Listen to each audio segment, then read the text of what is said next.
Hey everyone, I'm Kate Kennedy and I'm here with day 27 of 100 Days of Kane, PA. And tonight is Wednesday, so it's a night with the Historic Preservation Society here in Kane. And we typically do this from the depot where the museum is, but you had asked to hear stories about the Thomas L. Kane Memorial Chapel, which is just around the corner here on Chestnut Street. So tonight we're here with Denny Driscoll, who has some fascinating stories to share with you about who Thomas L. Kane was, how the chapel was formed, and the history and design behind it. And there's just so many more stories to be told from here that we'll be doing another part during the 100 days just on the Memorial Chapel to get more stories down the line. But for tonight, that's what we're going to focus on, and I think you're going to be fascinated to learn more about Thomas L. Kane and the Memorial Chapel here on Chestnut Street. So I'm going to go ahead and flip you around, and we're going to show you here. This is what the chapel looks like, as you know. And then we're gonna walk over here and Denny Driscoll is gonna fill us in on the history of this chapel and tell you some great stories. So hi, Mr. Driscoll. How you doing, Kate? Good, how are you? Good, great to see you. Great to see you. Thank you so much for doing this. It was requested to learn more about the Memorial Chapel, and you're our guy for that. You know a lot of stories. Oh, very good. Interesting, usually when I stand here, I always ask the person if they've ever been to Salt Lake City. Have you ever been to Salt Lake City? I have not. Well, then you've got the perfect answer for me, because I say, good, we just saved you a trip to Salt Lake City, because the statue of our general is identically matched to the one that's in the Capitol building in Salt Lake City. Wow. Originally, it was right in the Rotunda. They've since, the last time I was out there, moved it to the North Garden, but it's exactly the same sculpture. And so you don't have to drive all that way to Salt Lake City now. And if you read the messages, it says he was friends of the Mormons, and that he was. And the Mormons dedicated this. But if you read the latest biography on Thomas Kane by Matthew Grow, the subtitle is Liberty to the Downtrodden. And the fascinating thing is that Kane was more than just friends to the Mormons. He was friends to anyone who needed help. He was liberty to the downtrodden. If you were downtrodden, he was a character that would take your part. Actually, he became a colonel simply because he wanted to try to help the Indians after the Trail of Tears. And he wanted to become an Indian agent, so he became a colonel in order to do that. He also was instrumental in developing the Underground Railroad. He was a devout abolitionist, and he actually got in trouble in his father's courtroom in Independence Hall because he had upheld the fugitive slave laws. And his father actually tried most of the cases on the fugitive slave laws. Kane obviously was against that, so he and his father were at odds. During the Civil War, he basically joined the Union Army again to fight slavery. For women, he believed in women's rights, and in fact, he was instrumental in starting a medical college, which Elizabeth went to in the early 1850s. They actually started, he and his brother, an orphanage for the children of unwed mothers.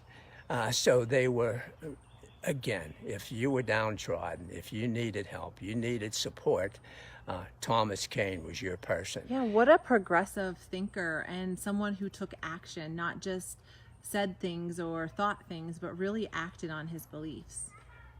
Yeah, I actually think that Memorial Chapel is past. I think that the living chapel is one could be called the Chapel of Liberty, because this was really his most firm belief, rather than anything beyond that. And what year was this chapel constructed? It was constructed when America was a century old. This chapel was brand new. 1876. Got it. That's what the cornerstone says. Unfortunately, it got buried. Someday, we're going to have to try to dig through our handicap ramp and try to find the original cornerstone. However, it was dedicated in 1887 because it took some years to complete, and then the dedication came a couple years later. Well, why don't we go inside and you can maybe tell us about how this was designed and who funded it, and we can get more history and stories about the actual creation of the chapel. Oh, great. Let's go in. It's such a beautiful building.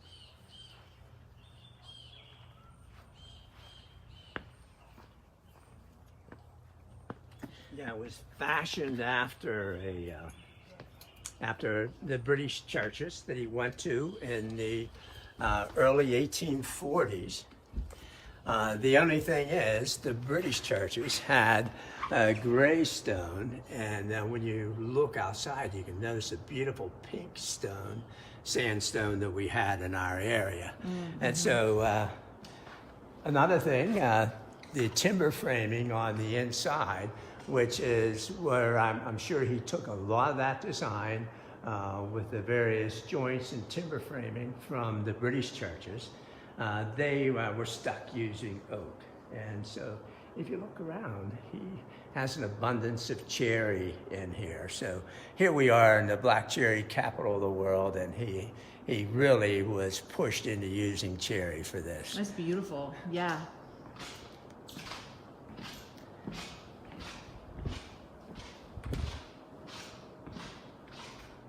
My squeaky shoes.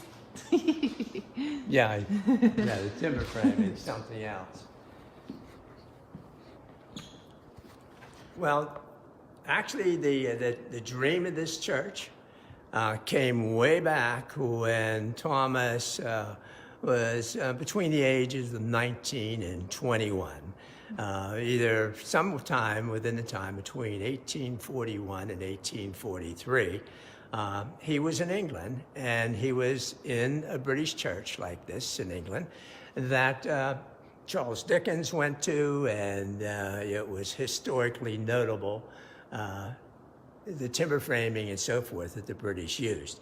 And so Thomas did a sketch way back then. He did a drawing, which we haven't been able to locate, and we've been checking with Brigham Young University, and that's really, that'll be a golden find once we locate that sketch, if it's available. But his dream started way back when. What year would that have been? That would have been 1841 to 1843. I believe he probably did a sketch in 1843 when he was 21. Wow. But he could have started it as a teenager when he was 19. Actually, his 200th birthday is coming up in 2022, because he was born in 1822. Wow. So he did the sketch, and he kept it in his pocket all those years until all of a sudden his mills burnt down. One of his mills had burnt down in the early 1870s, and there was a severe depression in America in 1873, where money was worth something like 15 cents on the dollar. And his mill had burnt down, and he had an aunt. Her name was Anne Gray Leeper Thomas, and it was his mother's youngest sister. And she called Thomas her favorite nephew, and so she wanted to give him the money to rebuild his mill that had just burnt down. Where was the mill located? The sawmill was over by where the B&O railroad station is, where Kane Handle is today, or was. And so it's sort of the beginning of the trail for the rails to trails that's coming along. Oh, and so it has a great spot in the future, and it was there in the past. We have some old photographs of that. However, when it was gone, his aunt wanted him to be able to continue building his community. And so she wanted to rebuild the mill. And he refused. He didn't want the money to rebuild the mill, and he refused for a couple of years. And finally he said, I'll tell you what you can build. Instead of building a mill, we'll build a memorial, we'll build a chapel to your family.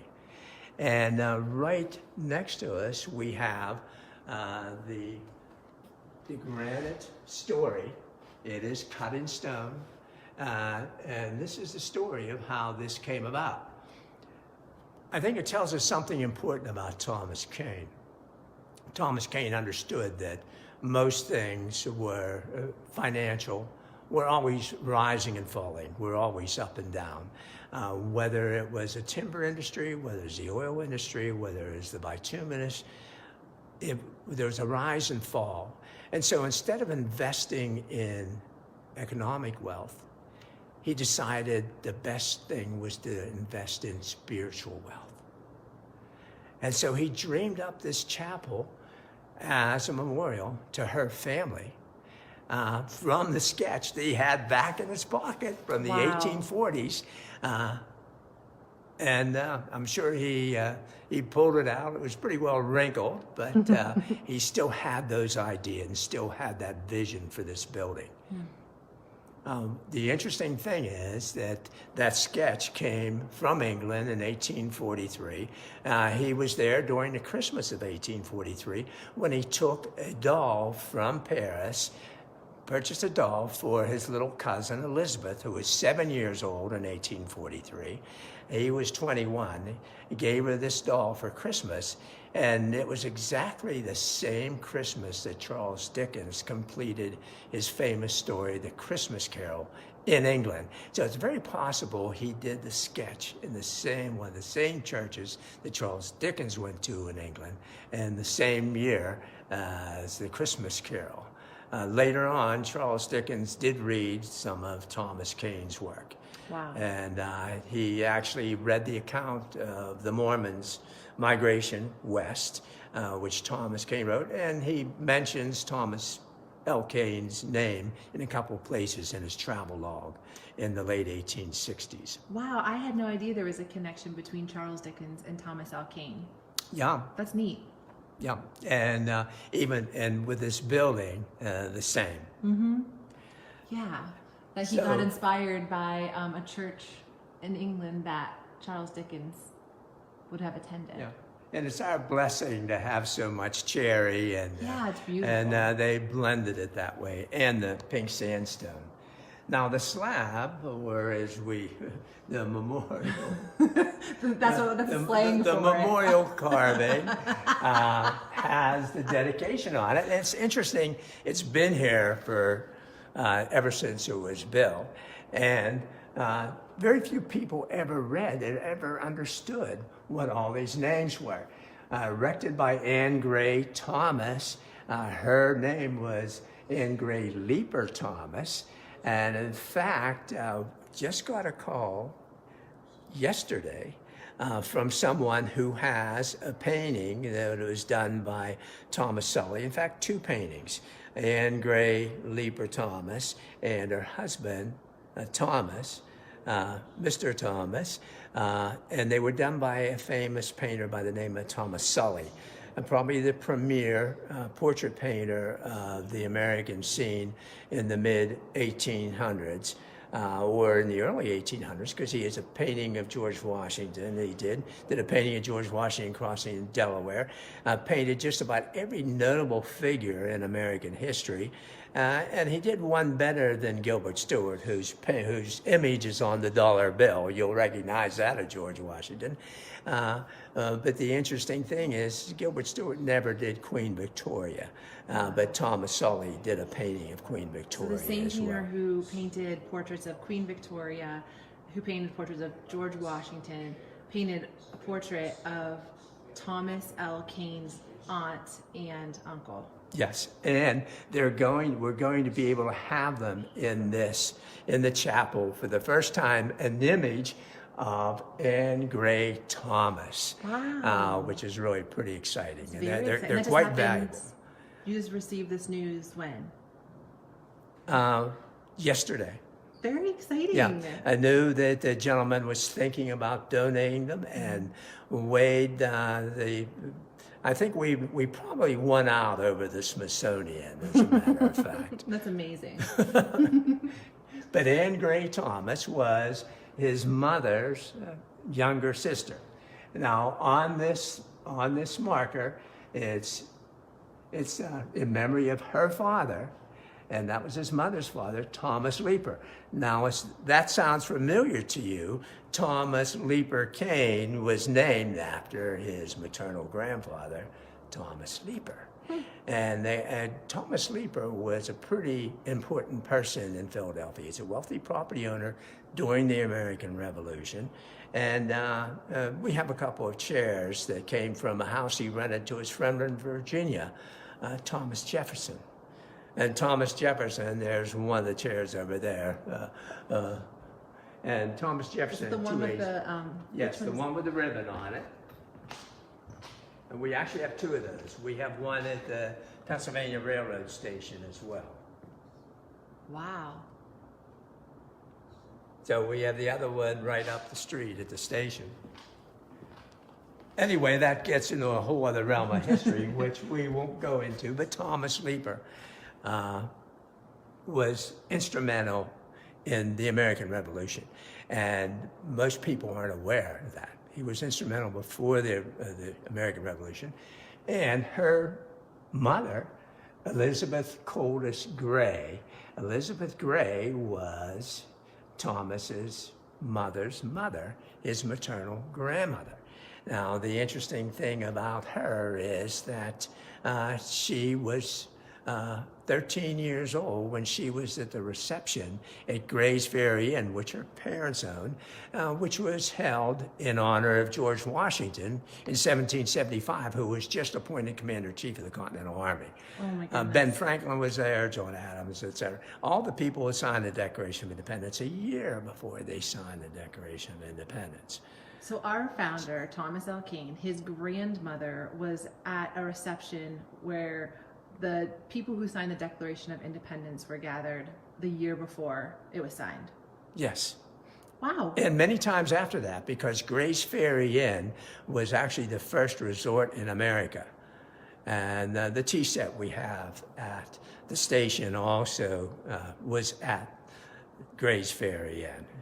Wow. And so that came from there, served many, many people, important people through history. That takes us away a little bit from this. And so then it takes us, so it's dedicated to Thomas Leeper, Elizabeth Coolidge Gray, and their children. Now there are 10 children here listed here. And so it has all the children. You can see they were all Leepers, George Gray Leeper and so forth, all their names. And we come down to Jane Duval Kane. This is really the only Kane that's on this memorial plaque. And Thomas Kane's name's not on here, so people didn't realize what important effect he had in this whole building. Really, it was his wish that this be built without his name on it, because this was the only Kane on there. Here's Anne Gray Leeper Thomas, who put up the funds supposedly to do this, which is pretty interesting. Then it comes all the way down to Samuel McKean Leeper. And Samuel McKean Leeper is really kind of responsible for us being on the big level to begin with, because he bought a major acreage. It was 125,000 acres, between 124 and 125,000 acres in the early 1850s.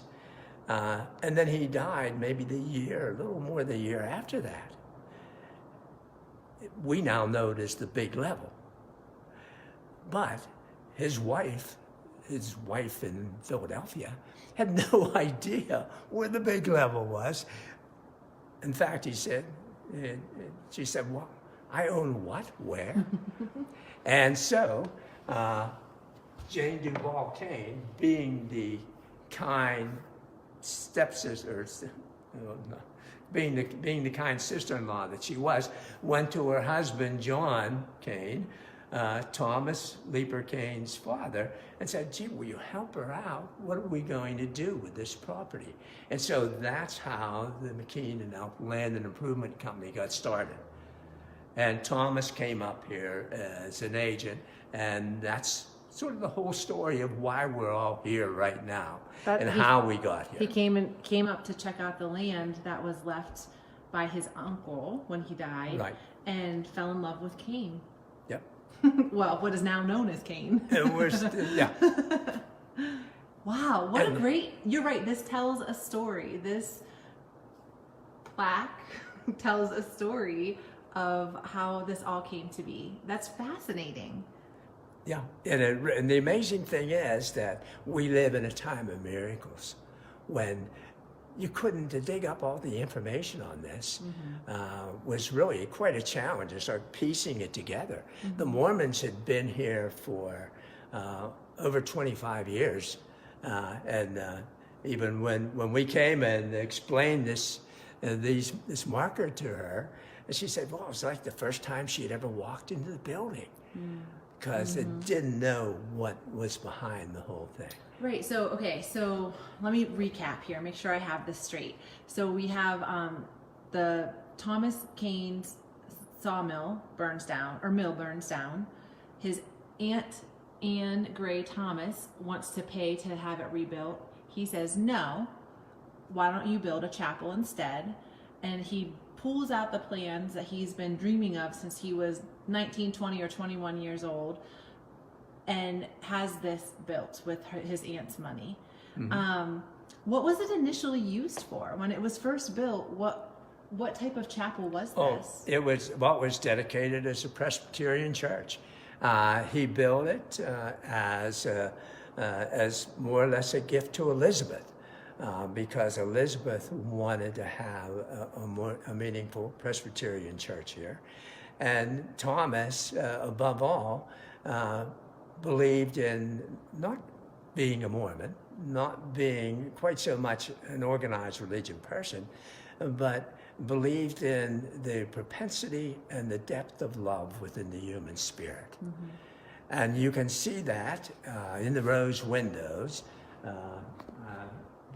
the east window. This one up here, the circle one? That's the west window. Oh. And the west window, we'll go with the west window. The west window is faith, hope, and charity.